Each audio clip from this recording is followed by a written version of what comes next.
Hi guys, this video is all about how to care for Begonia Rex houseplants. I've got two of my own Begonia Rex here to share my experience of growing them, and I'm also going to share some general care tips to help you along the way. My name's Andrew from smartgardenguide.com and I hope you enjoy this video. So I've got two Begonia Rex here. I've had this one for about 3 years and this one for about 15 months.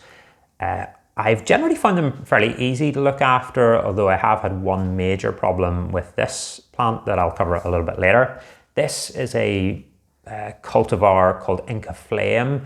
It's absolutely stunning. It's got these lovely red metallic leaves that almost sparkle in bright light. This is a more common Begonia Rex that you would see pretty much everywhere that Begonia Rex are sold. Both are lovely and really suitable for anyone to grow at home. So let's start with lighting. Bright indirect light is best for Begonia Rex, although they will tolerate some direct sunlight. And in some ways, a bit of direct sunlight can be good for Begonia Rex because it does encourage them to flower, and it also changes the coloration of the leaves of some of the cultivars. So this one here has sort of light green, silvery outer edges to the leaves, and then in direct sunlight they turn red, and the red is actually quite spectacular. So I tend to give this one a little bit more light to try and encourage that, particularly in the summer. This one, the leaves don't really change color, so I just keep it in bright indirect light. Watering, generally Begonia Rex like to be kept in moist, lightly moist soil, so you want to water them whenever the surface of the soil dries out, or maybe the top inch. I check on these plants every couple of days, and once I feel the soil feels, the surface feels dry, I just check the weight of the pot and maybe have a wee feel through the drainage holes at the bottom to make sure it's not soggy at the bottom, and then I water them thoroughly. So I just water them to the point where there's water flowing freely out the drainage holes at the bottom.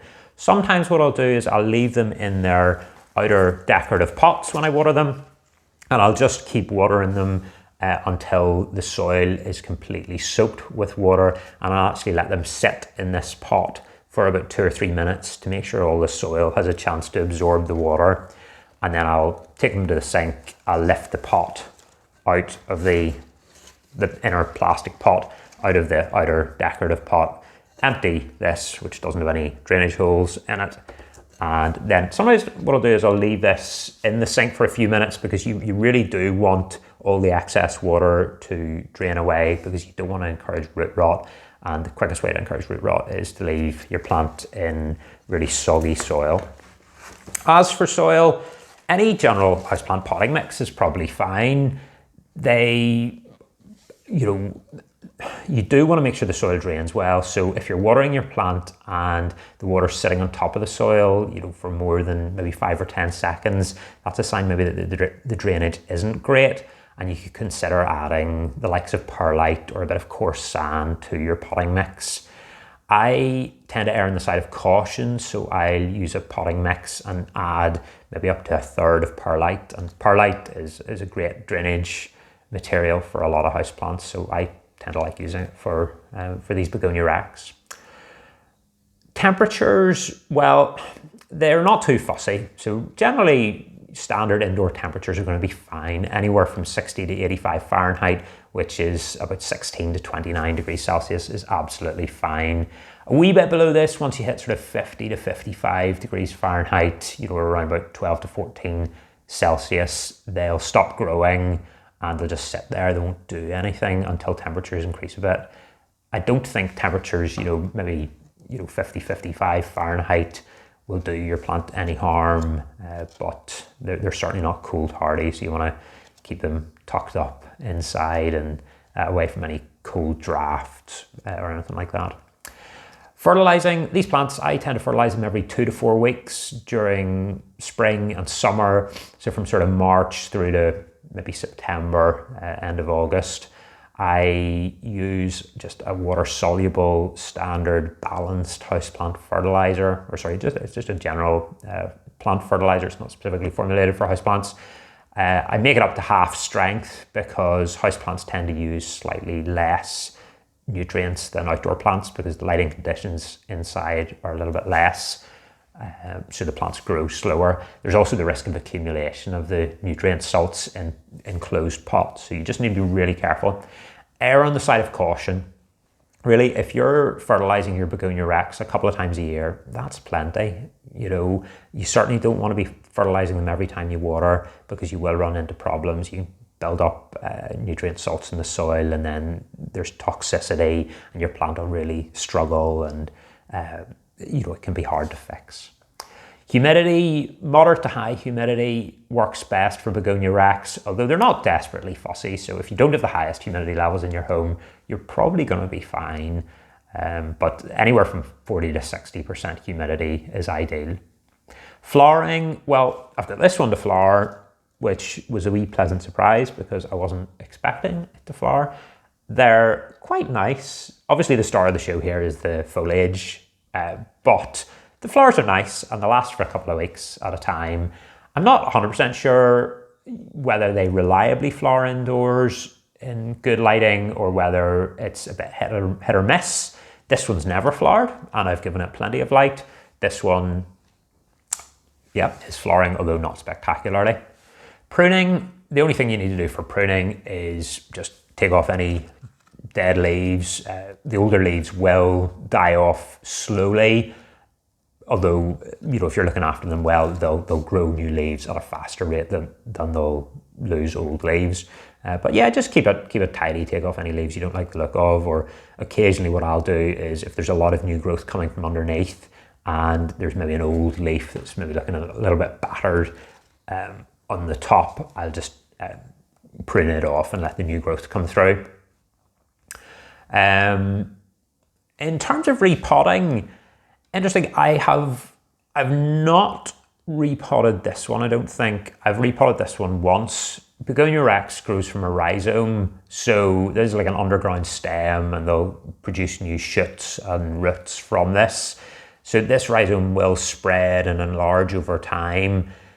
When I repotted this one, it had become like really, really root bound. It was mainly rhizome and very little soil in the pot.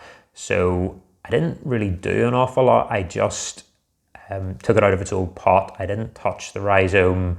I just put it in a bigger pot and let it go. I'm not sure how long Begonia Rex will live for. This one doesn't seem to be showing any signs of age. It's still thriving 3 years on. So we'll see what happens there. Problems, as I say, yeah, no problems with this one at all. Big problem with this one, I actually had a case of leaf blight with this one, which almost killed this plant.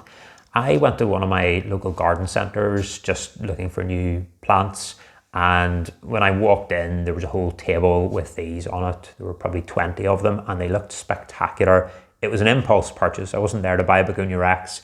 Picked it up, brought it home. I was so pleased with myself because it looked fantastic. Watered it once and then checked on it a few days later, and about half the leaves had turned black. So there was, I think it was just a case of leaf blight, which was probably a fungal disease from it just being kept in very wet, humid conditions. So what I did was I pruned off all the affected leaves and just checked on it separated it from my other plants to make sure they didn't pick anything up. Pruned off all the affected leaves, and then over the next week or two, some more leaves picked up symptoms and I had to prune them back and prune them back.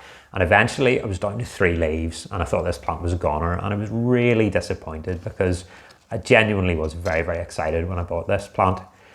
Thankfully, the plant stopped getting diseased leaves and it has actually recovered really, really well. So it's less than a year on from its ordeal and it's thriving. It's filling this pot very, very nicely now and it's flowering. So that's great. But I think the moral of the tale is don't overwater. I mean, essentially, fungal diseases are much more likely to happen, in poorly ventilated areas, with high humidity and very damp soil. So you don't want to go too high with your humidity. You want to make sure there's a little bit of ventilation, and the watering in particular, just only water it whenever you're confident that the plant needs water rather than on a schedule.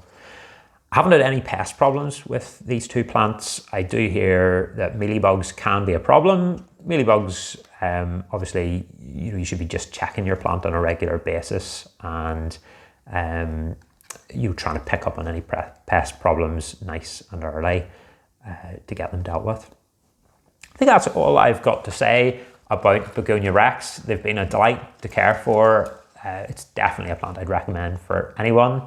If you've enjoyed this video, I'd really love it if you would subscribe to the channel. I'm going to be producing a lot more videos over the next weeks and months. And if you've liked this video, just give me a like and let me know in the comments what you think of Begonia Rex. If you've any care tips yourself, if there's anything I've said that you think's inaccurate, let me know. If you haven't liked the video, let me know how I can improve. I'd really appreciate it. Thanks so much for watching, guys, and until the next video, all the best. Bye.